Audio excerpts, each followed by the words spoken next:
Aleluia!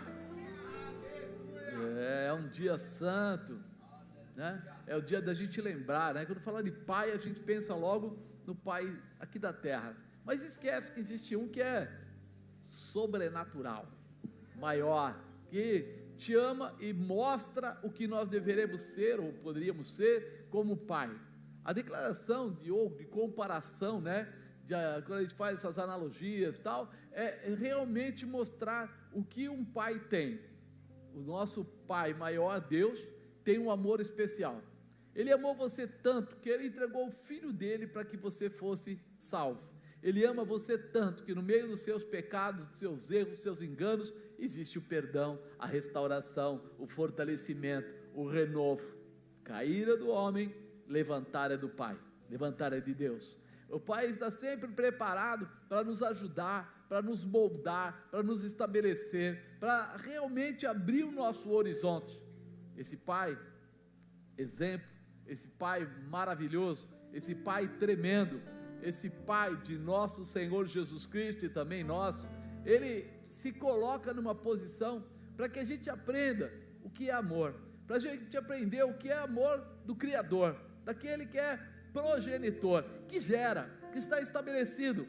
Deus gerou cada um de nós, Ele estabelece cada um de nós. Quando nós falamos que o homem é trino, corpo, alma e espírito, a gente sabe que a parte maior é o espírito, e ele veio de Deus. Nós somos criados para ter vida e vida em abundância, e é nisso que nós precisamos nos projetar, nos estabelecer, abrir nossa visão para reconhecermos as coisas maiores que Deus tem preparado, que Deus está nos ensinando, porque eu coloquei aqui como tema, ser pai é uma referência, essa referência que Deus é para cada um de nós. Deus é para o cristão, Deus é para o judeu, Deus é até mesmo, né, para aqueles que são ligados a outra religião. A gente olha e fala assim, poxa, os muçulmanos, e tenta achar defeitos, mas Deus também gerou aquele povo. E aí nós começamos a ver que se nós tomássemos a referência de Deus, nós teríamos uma mudança do mundo. E precisamos voltar para esse ponto, precisamos nos rasgar para nos estabelecermos naquilo que Ele diz que nós somos. Deus chama você de filho, e diz para nós, para cada um de nós, que o amor dEle não acaba, que Ele é verdadeiro, que Ele é eterno, e que Ele está todo dia disposto a te fortalecer, a te renovar, a te restabelecer, a dar a você o que for necessário, para que um dia você possa ir morar no céu. Por isso Ele colocou o sacrifício de Jesus à nossa disposição. Por isso, mesmo quando Jesus vai subir, Ele diz, peça ao Pai e Ele vos enviará o outro Consolador. Quer dizer, é novamente Deus olhando para nós e provendo a nossa vida na nossa necessidade. Ele sabe que sozinho a gente não venceria. Ele tirou o povo do Egito, deu a eles vida, e eles se perderam de novo. Aí vem Jesus para dar novamente aí uma Páscoa, uma redenção, mas Ele sabe, se eles ficarem sozinhos, eles vão perecer. Então Ele abre o espaço para que você clame, para que você peça ao Pai, para que Ele te envie o outro Consolador, e para que você tenha essa força até a consumação dos séculos, ou seja, até o final. Nós começamos a ver como é ser uma referência. A referência de Deus para nós não é uma preocupação momentânea, é uma preocupação desde o início da criação de cada um de nós, ao estabelecimento e também a depois da morte, ou seja, ainda que termine a sua carne, Ele fez uma promessa de vida eterna. Aí você começa a saber o que é o pai, né? Ou quando a gente fala dos pais, mas pai e mãe, aí ele fala o quê? Você já reparou que um pai, quando o filho dele tem 10 anos, ele trata como alguém que precisa de orientação e apoio, e quando ele tem 20, ele trata de alguém que precisa de orientação, apoio e fica junto. E quando ele tem 30, ele continua tratando assim. E quando ele tem 40 também. E quando ele tem 50, você pode ver. Eu lembro da minha sogra, quando ela falava com as filhas dela, ela falava as meninas. Quando um amigo nosso falava dos filhos dele, 50 e tantos anos, ele falava, e os meninos? Eu falava, cara, o que será que ele não estava falando menino com razão ao mundo, ele estava falando menino diante do coração dele, do sentimento que estava no coração dele. A visão dele de chamar de menino, ou da mãe da bispa de chamar de meninas, era quem ele era e quem ele representava na vida deles. Porque esse carinho de pai, ele não acaba por causa da idade, ele continua a ser um orientador, ele continua a ser alguém que tem carinho e amor, ele continua sendo alguém que está preocupado até o final da vida, que essa pessoa possa estar preparada para vencer qualquer que seja a situação, e é essa visão que Deus quer colocar dentro ou sobre cada um dos homens que se tornam, queiram se tornar pai. Ele quer colocar essa, não digo responsabilidade, mas eu acho que é essa amabilidade, essa condição de zelo, para que a gente saiba que nós cuidamos, mas não cuidamos por obrigação, cuidamos por prazer, cuidamos por amor, cuidamos porque queremos ver crescimento, fortalecimento e realização. O amor do Pai em você é isso. A expectativa dele é que você cresça, se fortaleça e realize. Que todo dia você tenha a condição de ser feliz e viver doando ou distribuindo esse amor para o seu filho, né? Às vezes até hoje, né, o pessoal ontem, a gente juntou com os pastores e eles vieram me dar parabéns, né? Hoje é um dia especial e tal. Essa característica é a verdadeira característica de ser pai, ser zelador, ser cuidador, ser aquele que está pronto a ajudar, aquele que está pronto a apoiar. É mais do que ser pai de geração, ser progenitor, como dizem. É você ter amor o suficiente para apoiar, para cuidar, às vezes para corrigir, para puxar a orelha, mas estar sempre à disposição junto com eles. E isso precisa florescer em nós, porque nós como homens, como pais, fomos criados com essa determinação. Pensa bem, qual é a sua referência de pai? Tem algumas pessoas que talvez não tenham uma boa referência, talvez foram abusados, talvez foram maltratados, talvez não foram bem orientados, talvez não foram nem apoiados na medida necessária, mas a verdade é que o nosso pai realiza, né? Ele fica bem marcado, tudo aquilo que ele realiza fica bem marcado no nosso coração.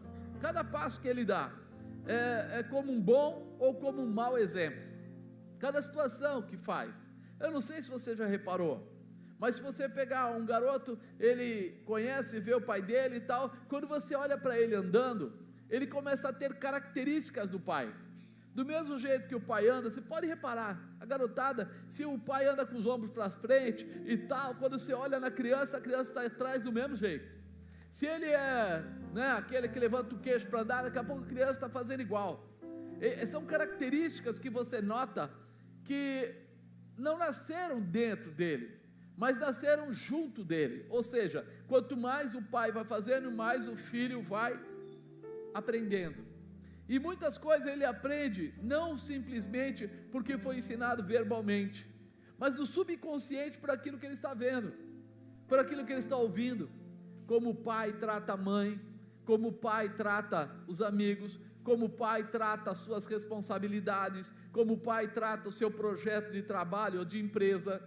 Assim como o pai faz, naturalmente ele vai passando para os seus filhos. É uma coisa bem, como é que eu vou dizer? Fácil. Não exige nenhuma experiência ou grande experiência. É natural.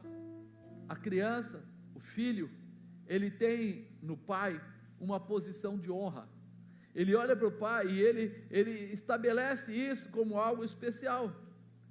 Um protetor, um provedor, um orientador, e que tudo aquilo que nós fazemos está sendo preparado para deixar um legado aos nossos filhos. Isso é a importância daquilo que nós falamos, daquilo que nós fazemos, daquilo que muitas vezes a gente tem realizado, nem tem percebido. Se você é uma pessoa de oração, quase que naturalmente seu filho vai ser. Se você acostuma a orar na hora do almoço, ou de manhã, ou à noite, ou ler a sua Bíblia, daqui a pouco, quando você menos espera, você vai ver o seu filho fazendo coisa similar. E não por sua imposição, mas porque ele sente que isso é importante. Ele sente que isso é algo que comove ele também. Porque ele fala, poxa, se meu pai faz isso e a vida dele foi assim, eu vou fazer também. Como o pai trata a mãe? Com respeito, com amor. Ele começa a imaginar que vai chegar um dia, ele vai casar, e ele vai ter uma esposa, e ele vai poder tratá-la com amor e com carinho. Agora, quando há uma disfunção, um relacionamento quebrado, apenas ofensas dentro de casa, pai ofende, se impõe pela sua força, você começa a ver que os filhos, mesmo dizendo que não gostam daquilo, mais adiante, eles começam a fazer coisas parecidas. Eu vi um rapaz um dia e ele falava assim, meu pai é alcoólatra, ele bebe demais, eu tenho raiva do meu pai, não sei o que, e o pai dele acabou morrendo. Passou um tempo, quem começou a beber? Ele. E ele se tornou um alcoólatra. E aí você fala, poxa, mas ele viu que era errado, ele disse que odiava aquilo, e o que ele está fazendo? Tem certas coisas que vão se acomodando dentro da mente das pessoas. Ah, mas como eu quebro isso? Com uma nova referência poderosa de pai. Você coloca uma referência nova e maior, a referência de Deus. E quando a referência de Deus entra, ela estabelece um renovo de visão, de intimidade, de apoio, de aprendizado, e você começa como um homem agora a ter um renovo, uma restauração. Seu casamento é restaurado na visão que Deus colocou, e não exatamente aquela que você tinha na sua casa. Eu até comentei de manhã que teve uma pesquisa aí, um trabalho, e foi avaliado que a maior parte de pessoas, ladrões, traficantes, as pessoas que têm dificuldades e tal, não digo todas, uma grande parte, elas tiveram alguns problemas, tipo, não tinha um pai, não tinha uma referência, ou foi embora, ou o pai estava presente, mas alcoólatra, problemático, e etc, então a mãe, coitada, se virava sozinha, e aí ele ficou sem uma figura paterna. Quando eu falo uma figura paterna, eu não falo uma figura de domínio. Quando eu falo ficou sem o pai, eu não estou falando mal da mãe, de jeito nenhum, porque ela é uma, vamos dizer, uma guerreira, aguentar, levar sozinha uma situação dessa nas costas. Mas quando Deus criou o homem, Ele criou ele com uma função. Quando Ele criou o homem e disse que o homem se uniria à mulher, seria uma nova família, Ele criou a mulher com uma função e o homem com uma função. E essa comunhão, essa ligação é que traz o quê? O futuro. O que você planta hoje, você vai colher. O que você faz hoje vai trazer resultados positivos ou negativos.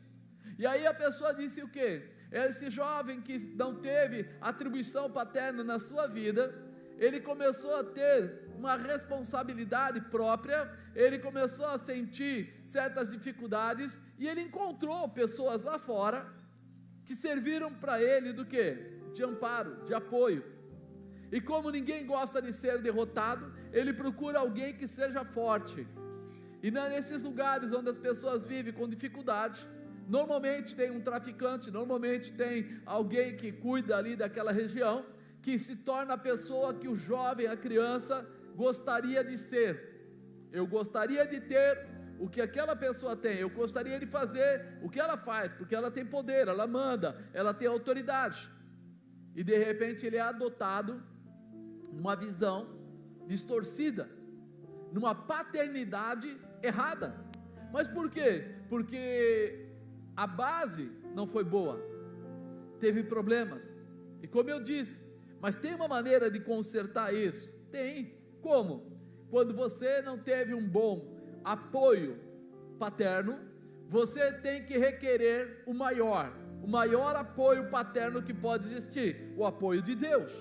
Você vai se entregar a uma nova realização, você vai se entregar a uma nova unificação, você vai se entregar a alguém que tenha esse cuidado, essa provisão, esse zelo, esse fortalecimento, esse preparo, para que você, meu irmão, possa ser um pai verdadeiro, debaixo do amor e da misericórdia daquele que pode todas as coisas.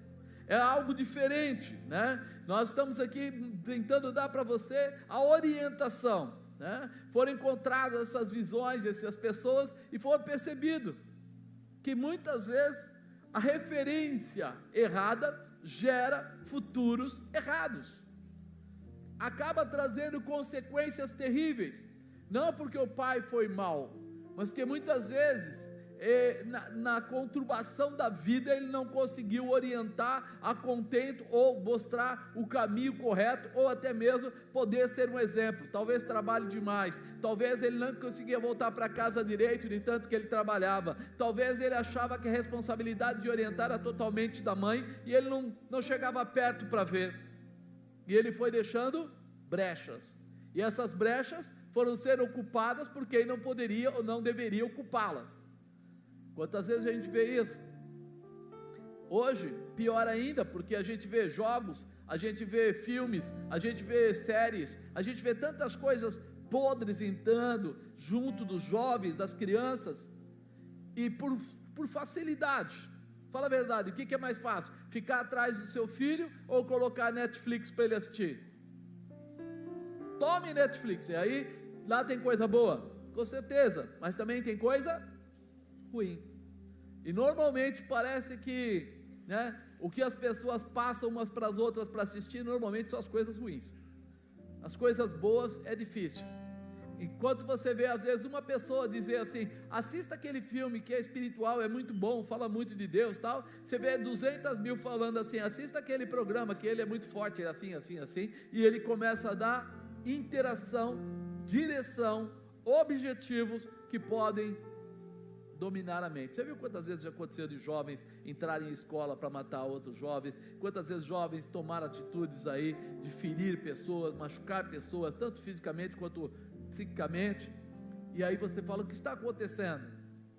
Está se tomando bases erradas, e nós temos que estar preparados para entender que essa responsabilidade paterna, ela dá não só a responsabilidade para o pai, mas dá também a condição para que as crianças, meninos, meninas, cresçam diante de uma transformação.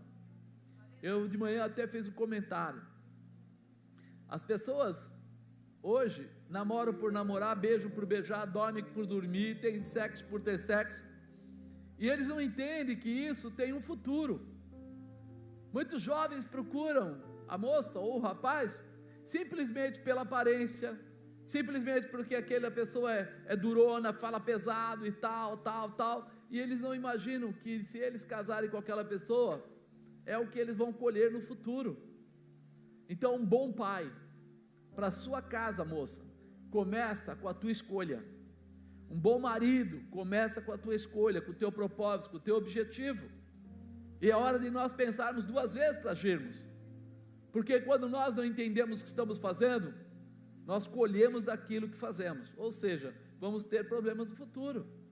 Então, ser pai é uma bênção que Deus colocou na nossa vida, uma bênção que Ele separou para os homens. Não, hoje pai pode ser mulher, tá bom, manda ela gerar filhos. A Bíblia não diz isso. Ela diz que Ele criou a mulher e criou o homem, e criou a mulher para ser adjuntora e criou o homem para ser provedor. E nós estamos dentro da igreja, então eu tenho que falar a verdade, tenho que falar a Bíblia, não é verdade? Não dá para eu inventar, eu não posso inventar para você. Agora, isso não é só o termo, não é só a posição geradora de filhos, mas é toda a responsabilidade que essa estrutura traz. E nós precisamos entender que o mundo está do jeito que está, porque muitos pais não tomaram certas posições, não assumiram as suas responsabilidades, de ensinar, de orientar, de proteger e de estar pronto para dar aquilo que era necessário. Mas o filho muitas vezes se perde. É verdade, amado. Mas mesmo quando o filho se perde, se ele tiver a semente correta, ele sabe para onde voltar. Ele sabe para onde voltar. Será que você, como pai, teve paciência de ministrar o seu filho, de ensinar o seu filho, não só a jogar bola, não só a torcer para o mesmo time que você, não só ir até uma escola, mas conhecer Jesus Cristo como seu Senhor, a entender os mistérios de Deus e poder saber que o cuidado de Deus é o maior cuidado que Ele pode ter na sua vida, é aquele que pode todas as coisas. Quando a gente começa a pensar nisso, eu olhei para a vida de José, e a gente começa a ver José como alguém que se tornou governador do Egito. O que você acha do seu filho ser o governador do Egito? Ou, vou melhorar, para o Egito ficar meio pesado, o que você acha do seu filho ser o governador do estado de São Paulo, ou da Bahia, ou sei lá de que estado do Brasil? Ou ser, de repente, o presidente de uma multinacional? Fantástico, né? Mas se ele for alguém meio atrapalhado, o dinheiro vai derrubá-lo, o poder vai derrubá-lo. Se ele não for uma pessoa que tenha posicionamento, ou seja, caráter estabelecido, essas coisas vão derrubá-lo mais cedo ou mais tarde. Já já você vai ver ele com dinheiro trocando de mulher, trocando de esposa. Já já você vai ver ele pegando dinheiro e usando em bebida e fazendo coisas inexpressivas ou desinteressantes. Já já você vai ver ele tomando atitudes que ofendem outras pessoas, porque o orgulho pode subir a cabeça. Mas se você conseguir orientá-lo à altura, aonde ele estiver, o que ele fizer, vai ser bom, vai ser bom, vai ser realizador. Se ele crescer, a família dele vai crescer junto. Se ele aprender, tudo aquilo vai trazer respostas para sua casa. E quando a gente olha para José, vê ele lá governador, a gente esquece o passado dele. Você se lembra de José, do Egito? Ele foi vendido pelos irmãos e se tornou escravo. E lá, como escravo de Potifar, ele trabalhou naquela casa. E lá ele foi um ótimo escravo, um bom administrador. Mas depois dizem que ele não quis obedecer à mulher de Potifar, de trair, e ele acabou sendo levado para a cadeia porque ela mentiu e disse que ele ia estuprar, e ele foi parar na cadeia. A cada um desses passos, talvez se fosse eu, você ou alguns outros homens por aí, a gente já teria se perdido. Mas ele usou daquilo que ele aprendeu na vida dele. Ele usou daquilo que ele aprendeu com o seu pai. Quando a gente começa a olhar para essa história, a gente começa a lembrar, né, de alguém chamado Jacó. Quem era Jacó? O pai de José. E esse Jacó, no período inicial da vida dele, ele foi um enganador. Lembra disso? Ele enganou o pai, enganou o irmão, e depois ele teve que fugir, porque o irmão dele, Esaú, ia matá-lo. E Jacó fugiu, foi para a casa de Labão, tio dele, e lá ele se apaixonou por uma das filhas, e ele quer casar. Quando ele combina, que ele não tinha um centavo no bolso, ele falou: eu vou trabalhar 7 anos para o Senhor, e esse é o dote para eu casar com a sua filha. Ele falou: ok, mas daí, na noite de núpcias, há um engano, coloca Lia e não Raquel, e ele acaba ficando com ela, e depois de manhã descobre que foi enganado, e ele fala para o tio dele: tio, não quero essa mulher, eu queria a sua outra filha. Ele falou: não é assim que se faz, aqui você casa primeiro com a mais velha, para depois casar com a mais nova. Mas se você quer a mais nova, se ama muito, ama, então você trabalha mais 7 anos, e agora ele está trabalhando para Labão 14 anos, para poder ter a filha. Olhando para isso, é uma loucura. Alguém que era enganador agora está sendo enganado, agora está passando por um momento de aflição, tudo aquilo, e ele vai além, trabalha mais 6 anos, para poder ter o quê? Os seus bens, para poder desenvolver. Diz que tudo que ele fazia prosperava. Ele cuidava dos bodes, das cabras lá, e elas se multiplicavam, e o tio trocava até mesmo o salário, né? Agora as malhadas são suas, e nascia malhada. Agora as brancas são suas, e nascia branca. Agora as listadas são suas, e nascia as listadas. Deus estava desenvolvendo ele, e ele estava automaticamente enriquecendo. Mas em tempo algum ele enganou o tio, ele roubou o tio, ele tentou fazer alguma coisa errada, ele continuou trabalhando. Voltando agora para José, a gente olha para José e fala assim: José foi levado como escravo. E aí você lembra de Jacó. Jacó estava como escravo do tio dele, trabalhou para ele 20 anos, sem poder sair do lugar. Por 16 anos, José ficou preso, ficou entre ser vendido, ser escravo do Potifar, ir para a cadeia. Diz que durou aproximadamente 16 anos. E aí você começa a ver o que ele aprendeu, porque os pais passavam as mensagens para os filhos. Então não é como hoje, que o filho não sabe onde o pai trabalha, não sabe o que aconteceu, não sabe quem é o seu avô, não sabe onde morava, não sabe. Não, naquela época até o nome da cidade tinha muito a ver com a pessoa. E de repente ele sabia, ele aprendeu algumas coisas com seu pai: ser fiel, ser leal, ser trabalhador, estar debaixo de uma posição, não enganar mais, não voltar para o erro, porque o erro traz consequências. Ou seja, se você é enganador, você vai ter problemas. E ele aprendeu: eu não posso ser enganador, eu vou ter que ser correto, vou ter que ter caráter. E ele vai vencendo cada situação como escravo, se tornando alguém de bem. E chega um dia que alguma coisa acontece, a mulher do seu patrão quer dormir com ele, quer ter relação com ele, e ele diz não. Mas por que será que ele diz não? O que ele aprendeu com o pai dele? O pai dele amou uma pessoa, e para ter essa pessoa ele ficou 14 anos trabalhando para que ele pudesse ter esse casamento. Então o que ele aprendeu? Não é de qualquer maneira. Mulher não é simplesmente um objeto para ir para a cama dele. Ele aprendeu que amor tem sacrifício, amor tem responsabilidade, amor tem realização. Ele aprendeu que ele teria que ter um comportamento adequado. Por isso, quando eles vieram falar: olha, vamos enganar o marido, ele falou: não há engano, eu tenho caráter. Então vamos trair? Não, eu só fico com a pessoa que eu amar. E aí você começa a ver que o ensinamento do pai está refletindo no filho. Mas ele estava junto com o pai dele naquela hora? Não, o pai dele provavelmente já teria até morrido, mas ele continua dentro do ensinamento que ele recebeu. Será que você tem lembrança dos ensinamentos do seu pai? Tem coisas que talvez você teve que abandonar, mas tem coisas que tem que ficar marcada no seu coração.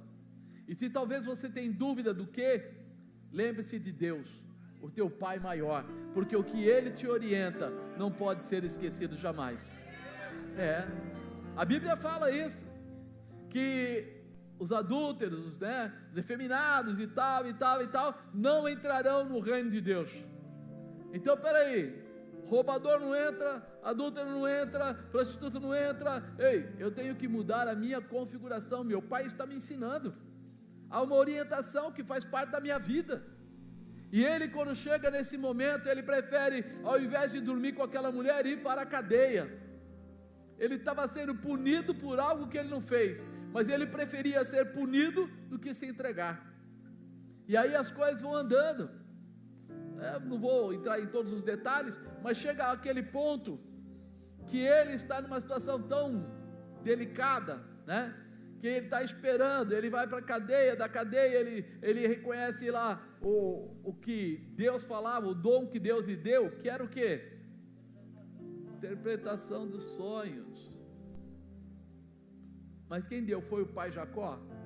Não, foi o Pai Supremo. Era o dom que estava sobre ele. Você reconhece que Deus te deu dons, e esses dons estão sobre você? Use, demonstre amor por eles. Foi o que ele fez. Na cadeia ele revelou os sonhos. Por ter revelado os sonhos, foi chamado lá fora para falar com o faraó, e revelou o sonho de faraó também. Puxa, ele estava bem, agora estava numa posição privilegiada. E aí Deus completa a obra. Traz quem? Seus irmãos. seus irmãos aparecem. Amados, se você voltar novamente para Jacó, você vai lembrar que quando ele saiu, o irmão dele, Esaú, disse que ia matá-lo, e tentou matá-lo, não conseguiu, mas tentou, e agora ele estava voltando para casa, 20 anos depois estava voltando para casa, e no caminho, ele começa a lembrar, eu estou voltando, meu irmão vai ficar sabendo que meu irmão tem poder, está com as coisas lá do meu pai, ele tem poder.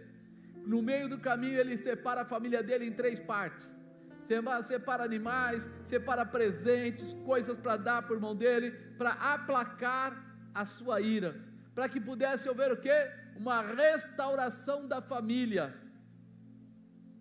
O pai dele contou isso para ele, e quando ele encontra Esaú, ao invés de Esaú querer matá-lo, abraça ele quer dar presente para Esaú. Esaú falou: não precisa, eu tenho também riqueza, fica tranquilo, eu só quero continuar na tua presença e conhecer a tua família.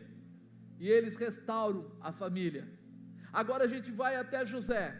José está lá e sabe que os seus irmãos estão lá fora. A primeira coisa que você e eu faríamos é: vamos deixar eles presos? Vamos dar um castigo, né, para sempre neles? Mas ele lembra de quem? Meu pai. Meu pai lutou para restaurar a sua família e ter o seu irmão de volta. O que ele faz? Chama eles, coloca no banquete, vai conversar com eles, tira toda aquela indumentária, aquela roupa, maquiagem, e diz: sou eu, José, o seu irmão. Eles ficaram apavorados, eles falaram: é José, ele pode tudo agora, assim, ele é o governador, ele pode fazer o que ele quiser.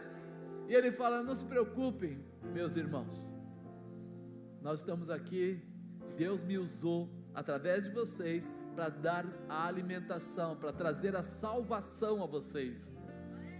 Se você comparar as histórias, você vai ver que uma história foi a origem, a base da outra, e aí você começa a entender que o seu pai contou para ele tudo o que aconteceu, que ele recebeu toda esta informação, e a momento algum ele teve dúvida de usar tudo aquilo que ele aprendeu. Mas o pai já não estava lá, o pai estava morto. Pois é, mas toda orientação que você, pai, der para o seu filho, vai ficar reservado e guardado no coração dele, e ele no tempo certo vai utilizar. Essas coisas são interessantes a gente lembrar, porque eu lembro que meu pai sentou um dia comigo e falou: Marcos, naquela época usava LSD, maconha, essas coisas assim, e ele falou: as drogas são complicadas, elas são fáceis de entrar, difíceis de sair. A bebida também, filho, pensa bem no que você faz, porque você tem um projeto? Tem, pai. Ele falou: então, se você tem um projeto, ela pode acabar com o seu projeto, ela pode roubar de você tudo que você imagina. E uma noite estava eu e um amigo, fomos lá um baile, na volta, paramos embaixo do coberto, estava chovendo, ele estava a pé, e de repente veio um senhor lá, pelo menos, sei lá, uns 45 anos da época, e a gente tinha lá uns 18, e ele chegou, tirou de um cigarro de maconha, enrolou, começou a fumar do lado da gente, um olhou para o outro, e ele falou assim: pega aí. A primeira coisa que veio na minha cabeça é: isso pode acabar com o seu projeto. Ele falou assim: eu não vou cobrar nada de vocês, pode fumar. Eu olhei para esse colega, e ele olhou para mim, eu falei para ele: isso pode acabar com o nosso projeto, nossa vida, nossas ideias. Ele falou: não, falou para o homem: não precisa, fica tranquilo, é seu, fica contigo e tal. Aí o homem falou assim: por que vocês não são homens para isso? Eu olhei para ele, um olhou para o outro, descemos o braço do cara, ele apanhou como nunca apanhou, pisamos no cigarro dele, arrancamos o maço, picamos tudo. Eu falei: você quer conhecer homem? Tem homem, mas você não vai estragar o projeto da nossa vida. Aquela frase do meu pai foi tão forte, que eu, falando com esse colega, acabamos brigando e batendo na pessoa, porque nós não íamos tomar a atitude que ele queria que a gente tomasse, porque eu tinha uma orientação que vinha do meu pai. Agora, você como pai, quais são as orientações que você tem dado para os seus filhos? O que você tem falado para eles? Qual é a palavra que você deixou? Meu pai não estava comigo naquela hora, mas a orientação dele estava, a palavra dele estava. E se eu cheguei a ser o executivo numa empresa, e até mesmo a vir aqui em cima ministrar para você, foi porque ele teve essa determinação de ter algumas conversas comigo e orientar em algumas coisas que serviram de base para que eu atravessasse no meio das tempestades. Por isso, pai, não se acovarde nem se encolha. Ah, mas meu filho, fale com ele a verdade. Você não pode mudá-lo com a palavra, mas você pode deixar a semente que vai mudá-lo. Você pode deixar a semente que vai se tornar uma árvore frondosa. Você pode deixar a semente que vai trazer a ele coragem para vencer situações e ultrapassar limites. Se eu começar a citar frases do meu pai aqui, você vai ouvir uma porção de frases. Mas nenhuma das vezes ele falou assim: eu vou com você lá na empresa conversar com o patrão, eu vou lá na escola fazer não sei o quê. Não. Ele só dizia: vale a pena, Marcos, se esforce. Papai, eu estou cansado, sem dinheiro. Se esforce, vale a pena. Eu tinha amigos da faculdade que tinham muito dinheiro, pai dono de empresa, o outro também era dono de empresa, e eles ficavam me incentivando muito: vamos sair da aula e vamos para tal lugar, vamos fazer isso, vamos fazer aquilo. E eu falava assim: eu não posso. Por que não pode? Porque eu não tenho dinheiro para pagar dependência. Eu não tenho dinheiro para pagar dependência. O dinheiro que eu tenho paga a mensalidade e aqui. Então eu não tenho dinheiro. E eles falavam assim: deixa de ser besta, a gente paga a bebida, a gente paga isso, a gente paga aquilo, vocês podem pagar o que vocês quiserem. Eu tenho o período certo para fazer essa faculdade e eu não vou pegar dependência nenhuma. Porque eu tinha o quê? Um projeto. Se você, pai, e sabe que seus filhos estão precisando começar a pensar, comece a dar para eles força para ter um projeto, para ter um futuro. Não comece quando ele tiver 20 anos, isso não funciona. Comece a falar com ele quando ele tiver 5, 6, 7, vai falando. Não vai falando brigando, vai falando ensinando, vai falando orientando, vai falando forjando o caráter dele. Sabe por quê? Porque quando ele estiver sozinho, tudo isso vai voltar na mente dele e ele vai saber: eu tenho um projeto, meu pai me orientou e eu sou mais que vencedor. Ah, mas eu tenho problemas. Eu falei: se você tiver dificuldade, se seu pai não pôde ou teve alguma dificuldade pelo caminho, lembre-se, há uma porta aberta no céu para você, há uma palavra profética liberada sobre a sua cabeça, e você vai vencer. Vencer para ser um orientador, vencer para falar as palavras certas, vencer para ensinar o seu filho. Porque às vezes o pessoal pega lá: meu filho tem 16 anos, está usando droga, o que eu faço? Agora você precisa de muita oração, mas se você tivesse começado com ele com 7 anos, talvez você não precisasse estar orando agora. Começasse a dar para ele todo o ensinamento, a acompanhá-lo, fortalecê-lo, trazê-lo para a igreja, colocá-lo na presença de Deus, fazer ele sentir a presença de Deus. Amado, quem tem um encontro verdadeiro com Deus, tem força para vencer qualquer coisa.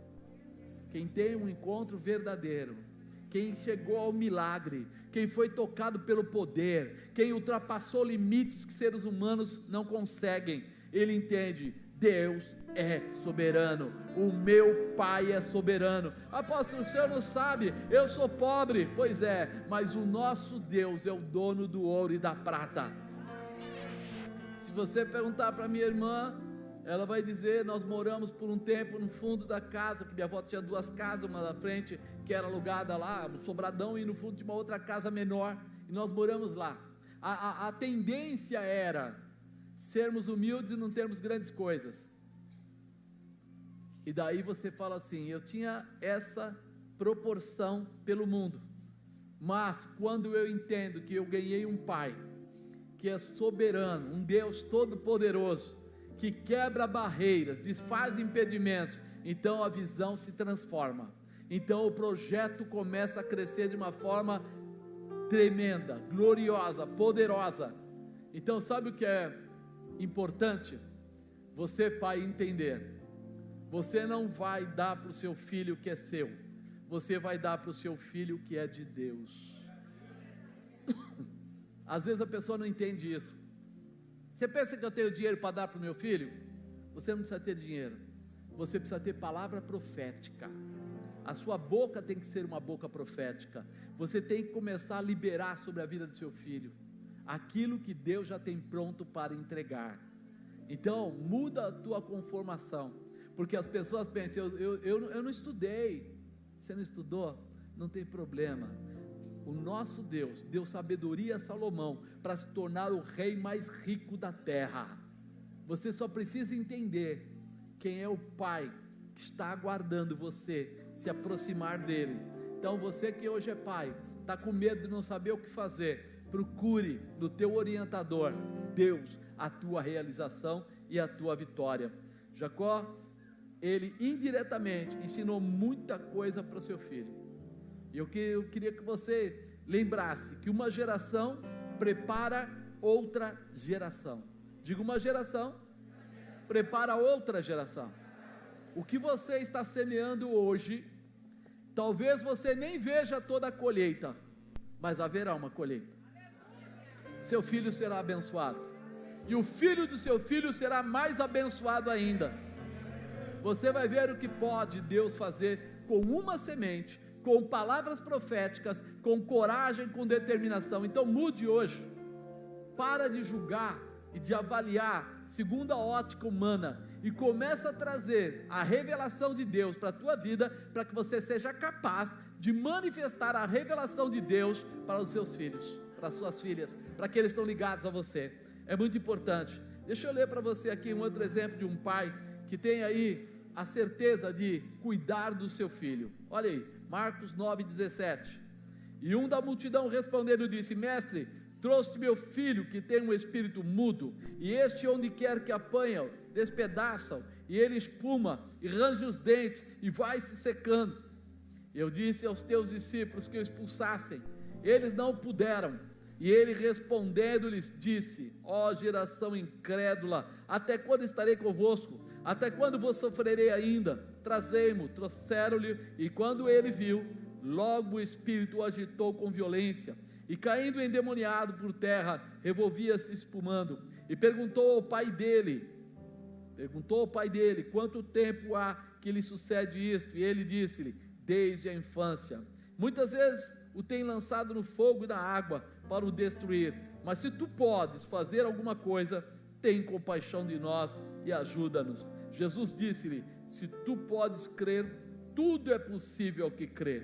Logo o pai do menino, clamando com lágrimas, disse: eu creio, Senhor, ajuda a minha incredulidade. E Jesus, vendo que a multidão concorria, repreendeu o espírito imundo, dizendo-lhe: espírito mudo e surdo, eu te ordeno, sai dele e não entres mais nele. E ele, clamando, agitando com violência, saiu, e ficou o menino como morto, de tal maneira que muitos diziam que estava morto, mas Jesus, tomando-o pela mão, o ergueu, e ele se levantou.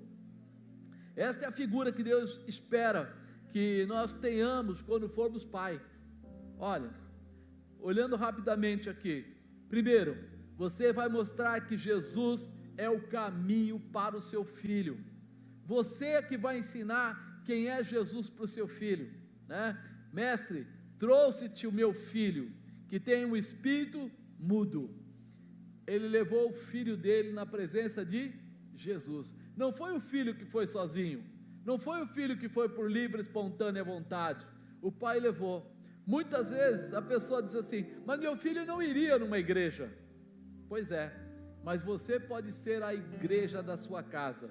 Eu não sei se você sabe disso, mas a responsabilidade sacerdotal da casa está sobre o pai e não a mãe. A mãe é um apoio, mas Deus instituiu que o pai seja o sacerdote. Por isso o pai não pode se eximir, não pode jogar sobre as costas da mãe a responsabilidade sobre os filhos. Por quê? Porque Deus deu a ele a capacidade de prover, a capacidade de apoiar, a capacidade de ensinar, e ele, quando não sabe, deve procurar em Deus para buscar essa capacidade ou essa capacitação, para que ele possa distribuir, ou seja, entregar para os seus filhos. Você pensou nisso? Apóstolo, eu não sou bom de leitura, eu não sou bom. Você é bom de oração? Eu não sei orar. Você sabe falar? Fale com Deus. Abre a sua linda boquinha e comece a falar com o pai. Senhor, tu me deste essa capacidade e eu não sei usar, me ajuda. E Ele vai te ajudar na sua fraqueza, Ele vai te preparar, porque você toda noite deveria estar lá orando pelo seu filho. Eu chego tarde, eu sou muito ocupado, meu filho estuda, também chega tarde. Amado, eu passei um bom período, quando Deus pediu para mim e para a bispa, para que a gente ungisse nossos filhos. Eles estudavam naquela fase, e eu ficava na igreja até tarde, chegava em casa meia-noite, às vezes até um pouco mais. O que eu fazia? Eu ia no quarto deles, ungia a testa, ungia as mãos, ungia os pés, ungia o coração deles, orando e pedindo que o Senhor desse a eles toda a cobertura, para que eles fossem vencedores, tanto na sua vida pessoal, quanto nos projetos que eles tivessem. Não foi um dia, não foi 2 dias, não foi um mês, não foi 2, 3 meses, foi quase um ano fazendo isso todos os dias. Eu não falava assim, eles estão acordados? Estão, então vou lá orar. Não. Essa responsabilidade é do pai, não é do filho. Então eu ia lá e ungia eles, e às vezes eles falavam assim, não mãe, eu não acredito que você esteve aqui e tal. O que ela fazia? Ela passava o batom, beijava eles com o batom, ou beijava o espelho do quarto deles, para eles saberem assim, nós passamos por aqui. Eles olhavam e falavam, nossa, vocês vieram mesmo, mas eu fui dormir meia-noite e vocês não estavam aqui. Pois é, nós chegamos 1h30, mas está lá a marca que nós viemos no seu quarto, está lá a certeza. Por quê? Porque para eles também é necessário apoio, fortalecimento, demonstração. Vocês não estão sozinhos, o pai está junto, a mãe está junto, nós estamos aqui para apoiar vocês, não simplesmente tirando o dinheiro do bolso e dando, porque tirar dinheiro do bolso e dar, desculpa, isso é fácil, e o traficante faz melhor. Mas quando você fortalecer essa criança na palavra, na orientação, ele vai crescer sabendo, sozinho eu não consigo, mas com Deus eu posso todas as coisas, porque Ele me fortalece, Ele me renova, Ele me estabelece, a promessa dEle é sobre a minha vida, e eu sou mais que vencedor. Libera o teu coração, você vai mostrar que Jesus é o caminho para o seu filho. Se eu contar, na minha época passada, eu via meu pai falando que ia presentear a gente no Natal, e não conseguia muitas vezes, coitado, fazer isso. A gente começava a pedir coisa em março. O vizinho vai ganhar o Autorama, a gente queria ganhar também, pode ser um para os 3, tal. E aí de repente chegava no Natal e ele não tinha o recurso, e ele ficava chateado, abatido. E aí minha mãe falava para ele, por que você prometeu se você não tinha dinheiro? Ele falou, mas eu achei que ia dar tempo de juntar e fazer, mas não deu. Quando foi com meus filhos, eu aprendi que a verdadeira provisão vem de Deus. Ele é o dono do ouro e da prata. Quando Ele quer, Ele coloca dinheiro na mão da gente. Quando Ele não coloca dinheiro, Ele coloca condição. Eu não esqueço da compra do sax do pastor Henrique, o violino do Fernando na época, o primeiro instrumento que eles tiveram. Você chegar em todas as lojas lá em Pinheiros e não conseguir alcançar o valor. Eu tinha um dinheiro de uma viagem, eu tinha voltado de viagem, sobrou um dinheiro lá que tinham me dado, e eu falei, está aqui o dinheiro que vai comprar o instrumento deles. Era dezembro, 23, 24 de dezembro, está aqui. Só que quando chegava lá, o valor que eu tinha na mão era menor do que o valor do instrumento, e ainda não conseguia comprar o outro. E eu falei, Deus, eu vou voltar para casa, como é que eu vou voltar a explicar isso? Eles estão orando pedindo o instrumento, e quando nós chegamos num local último, era o último, tipo, o rapaz estava nos levando e falou, esse é o último. E eu fui lá, encostei no balcão junto com ele, ele falou, precisava de um instrumento assim, um sax, tal. O cara falou assim, o preço é tanto. Ele falou, não, é muito caro. Ele falou, para quem é? Ele falou, ele é pastor, o filho dele está começando, ele não tem dinheiro, mas ele tem o desejo. O homem falou, 1 minuto, virou, catou um telefone, discou do telefone e falou, ele chegou aqui. Eu falei, ele chegou aqui? Ele falou, é um pastor, é para o filho dele, e é assim. Eu tinha visto o preço do violino, então eu sabia, eu tinha X de dinheiro, menos o violino, sobrava tanto, daria para comprar os dois. Ele vira para mim e fala assim, quanto você tem? Eu falei, o que eu tenho na mão é tanto. Ele falou, ele tem tanto. Ele falou, dá para ele o instrumento. Aí eu falei: o que aconteceu? Ele falou: esse homem é um advogado muito rico, e ele comprou os saques para a filha dele. A filha dele deve ter soprado esses saques umas 4, 5 vezes, não gostou, colocou na caixa de volta, empurrou embaixo da cama, e está embaixo da cama por quase 1 ano. Ele viu aquilo, ficou chateado e falou assim: eu não vou vender instrumento, eu vou ajudar alguém com esse instrumento. E deixou comigo pedindo assim: eu não quero que seja para qualquer um, eu quero que a pessoa que vier aqui venha da parte de Deus. Ele falou: quando você chegou, falou que ele era pastor, era o primeiro instrumento para o seu filho. Ele falou: é o cara que ele falou é para ajudar, essa é a pessoa. Quando ele ligou, o homem deu ok na hora nós fechamos o negócio. Eu comprei os saques do Henrique, fui na outra loja, comprei o violino e voltei para casa com os 2 instrumentos, com um valor muito abaixo. Sabe por quê? Porque o dono do ouro e da prata estava presente. O Senhor realizador, poderoso, tremendo, glorioso, fiel, justo, estava presente. Antes de eu fazer o negócio, eles estavam orando para que eu pudesse fazer algum negócio. Ah, se meu pai tivesse me ensinado dessa maneira: filho, não espere o autorama do seu papai, joelho, clame, peça, com certeza eu teria recebido aquele presente naquela época. Nós precisamos entender, nossa palavra é profética, mas o nosso ensinamento é profundo, é transformador. Só há um Deus, e esse Deus pode todas as coisas, a Ele nada pode ser impedido. Segundo, seu filho vai conhecer a preocupação de Jesus com a sua vida. Você sabe que Jesus, ele fica preocupado com você e quer mudar a tua história, quer estabelecer você. Olha o que diz o versículo 21, e perguntou ao pai dele. Quem perguntou ao pai dele? Jesus. Quanto tempo há que sucede isto? Ele diz: desde a infância. Jesus se preocupou em perguntar: quanto tempo faz que isso tenha acontecido com seu filho?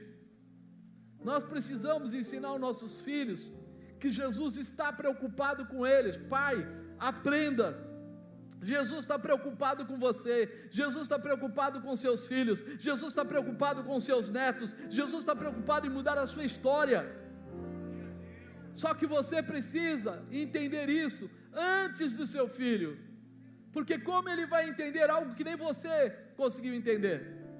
Esse pai foi até Jesus, e quando foi até Jesus, Jesus teve a condição de mostrar isso a ele. Terceiro, seu filho vai conhecer a compaixão de Jesus através de você. Pai, seu filho vai conhecer a compaixão de Jesus através de você.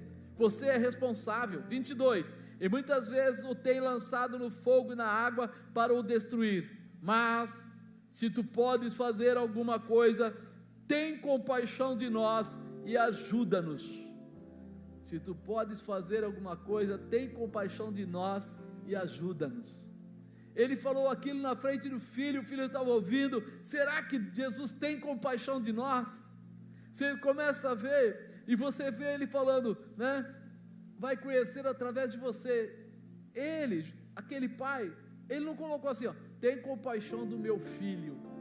Ele falou, tem compaixão de nós. Mas por que nós? Porque quando você é pai, você está ligado ao seu filho intimamente, você está ligado espiritualmente, você está ligado por sangue, você está ligado porque você é progenitor dele, você está ligado porque você está zelando por alguém que Deus colocou na sua mão, para que ele crescesse e pudesse também frutificar.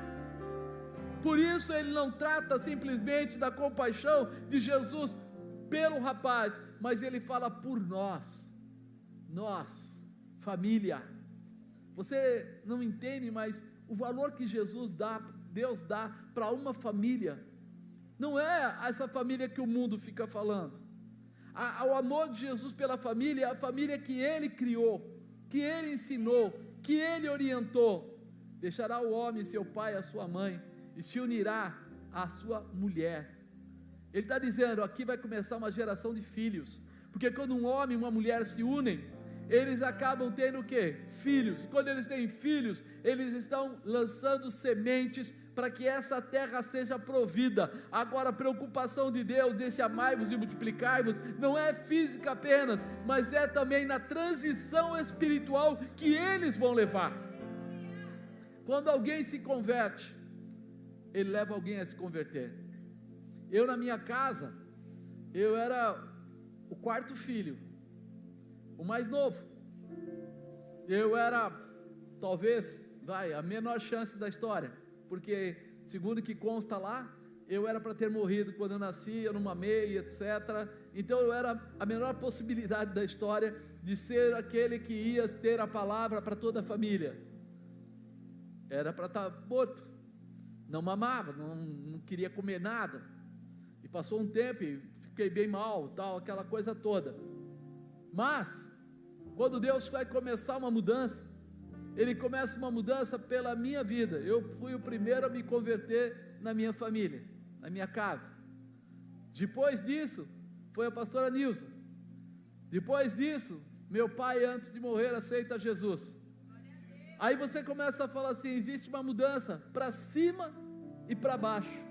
Depois disso, nasce o pastor Henrique. Depois disso, nasce o pastor Fernando. Depois disso, 7 anos depois, nasce pastor Felipe. Você está reparando que eu estou chamando de pastor? Não estou chamando de nasce filhos, nasce frutos de uma árvore que foi enxertada na videira verdadeira. Não é mais simplesmente o seu Ari, o Marcos, não. Agora foi quebrada a maldição e estabelecida a realização. Ali agora foi enxertado. Ali começa agora uma mudança. Essa mudança começa também na sua casa, também começa na sua família. Você agora é a representação da glória de Deus. Pai, entenda isso. Você tem poder, você tem autoridade, e o que você fizer vai gerar frutos. Aquilo que você semeia, isso você colhe. Seus filhos não serão apenas filhos, mas serão sementes da glória de Deus, do poder de Deus, da realização de Deus. Hoje, quando eu falo o pastor Henrique, eu tenho que falar a Manuela dançando no grupo da dança da igreja. Quantos anos tem a Manuela? 9 anos de idade, e já há mais ou menos 1 ano que ela está nas aulas. Você está entendendo o que é a mudança que Deus faz através de você, pai? Você está entendendo o que Deus tem preparado para a tua casa, para a tua esposa, para a tua família? Ele toca para cima e Ele toca para baixo. Ele converte, né, irmãos, pai, etc. E Ele também converte filhos e netos. Até outro dia, eu não era geração de coisa nenhuma. Eu era simplesmente um católico meia boca. Eu não posso nem me falar que eu era católico, porque eu era um católico safado. Porque eu ia na igreja quando? Ou quando estava com grandes problemas, ou quando era batismo, ou quando era casamento. Isso é um católico meia boca. Como esses crentes que às vezes aparecem na igreja no domingo sim, no domingo não, etc. Não vou nem entrar nesse mérito, que pode mexer com alguém. Mas se nós olharmos para isso, isso não traz intimidade. Isso não traz intimidade. Agora, quando você se converte de fato e de direito, e aí você começa a seguir os caminhos do Senhor e colocar os princípios de Deus na sua vida, com certeza, eu disse, enxertado. Vocês conhecem a nectarina? Aquela fruta, nectarina? Ela é a mistura do quê?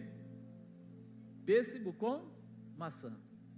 Alguém deu uma de doido e enxertou uma na outra, e criou uma fruta diferente, que é mais cara do que o pêssego e do que a maçã, porque gerou uma nova fruta diferenciada. Você foi enxertado em Jesus Cristo. Você é uma fruta muito especial. Você tem uma semente, e a sua semente vai gerar muitos frutos, e não vai sair de você pêssego ou maçã, vai sair nectarina. Vai sair de você cristão autêntico, vai sair de você cristão poderoso, vai sair de você profeta de Deus, vai sair de você profetiza de Deus. Por quê? Porque você foi enxertado e agora tem a honra da presença do Pai. Amém, amado? Quarto, seu filho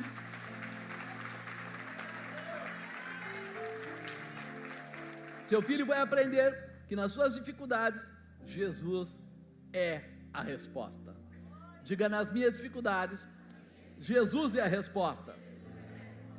Teu filho precisa aprender isso, irmão, porque ele não vai procurar se estabelecer no joguinho do videogame. Ele vai entender que tem coisas muito mais poderosas. Quando a gente era jovem, lá no passado, o pessoal gostava de falar de bebida alcoólica. E aí quando falava de bebida alcoólica, falava: não, ficou chapadão, não, ficou isso, ficou aquilo. Quando usavam droga, não, o cara está vendo coisas, está não sei o que lá. Quando você conhece de verdade Jesus, você começa a receber poder de Deus. E quando você recebe poder de Deus, você entra na manifestação do Espírito Santo. E quando você recebe o Espírito Santo na sua vida, você começa a ver coisas que você nunca viu. Você revela, você manifesta a palavra, você estabelece o poder, você começa a ver a vida das pessoas à sua volta, e Deus fala assim: está vendo essa pessoa? Diga para ela que está acontecendo isso. O cara pode fumar maconha o quanto quiser, nunca vai ser capaz de fazer isso. O poder está manifesto dentro de você e você não percebeu. A autoridade, a unção, a graça está em você. Por isso nós precisamos agora começar a viver algo maior, muito maior que tudo isso, e ensinar aos nossos filhos que essas coisas aí à volta, elas não são boas, elas não levantam, elas derrubam, elas não acrescentam, elas tiram. Mas se ele quiser fazer alguma coisa grande, ensine ele a conhecer o Espírito Santo, e daqui a algum tempo ele vai começar a falar para você das coisas loucas que Deus está falando para ele e mostrando para ele. Logo o pai do menino, clamando com lágrimas, disse: eu creio, Senhor, ajuda-me na minha incredulidade, né? Seu filho vai aprender que nas suas dificuldades, Jesus é a resposta. Ele falou: eu creio, Senhor, me ajuda na minha dificuldade. Ele tem que aprender a pedir ajuda a um pai que está com ele em todos os lugares, todos os dias, de todas as maneiras, sempre disponível a ele. Esta é a força que Deus dá com a visão de pai. Quinto e último, agora seu filho sabe que Jesus é o socorro verdadeiro. Olha o que fala: mas Jesus, tomando-o pela mão, o ergueu e ele se levantou. Disseram que ele estava morto. As pessoas olharam e falaram: está morto. Mas Jesus vai, pega na mão e coloca ele em pé. Seu filho vai saber que se Jesus está presente, o mal tem que sair, a barreira tem que cair, o impedimento tem que se desfazer. Por quê? Porque o Senhor é aquele que começa e termina a obra que ele começa, né? Ser pai é estar pronto a ser um exemplo para os nossos filhos. Não será por dar frutos fisicamente para ele, mas sim por ensiná-lo a ter o caráter de Jesus. O que ele aprender com você, gravando no seu coração, é o que ele vai espelhar por toda a vida. Não vai ficar gravado num iPad, não vai ficar gravado no celular, não vai ficar escrito no papel, mas vai ficar gravado no coração. Ensinamentos de pai que tem realmente visão de Deus é dar força, dar graça para grandes vitórias. Temos um pai maravilhoso que estará sempre disposto a nos orientar e ajudar a realizarmos o que é certo. Quem é esse pai? Deus. Então resolva ser o pai do seu filho para grandes realizações. Se você tem intimidade com Deus, teu filho nunca vai ficar desprovido, você nunca vai ficar desprovido, porque o que ele tem preparado para você já está pronto. Já está pronto. Se você estiver aqui, estiver no Japão, estiver na América, estiver em qualquer lugar, é o mesmo Deus, é a mesma orientação, é o mesmo poder, é a mesma manifestação, é a mesma misericórdia e o mesmo amor. Ele está olhando para você com tudo que você precisa na mão, dizendo: filho, eu tenho o que você precisa, eu te entrego. Então hoje, papai, se decida a ser pai, se decida a mostrar ao seu filho o que você sabe, porque ser pai é uma referência. Diga: ser pai é uma referência.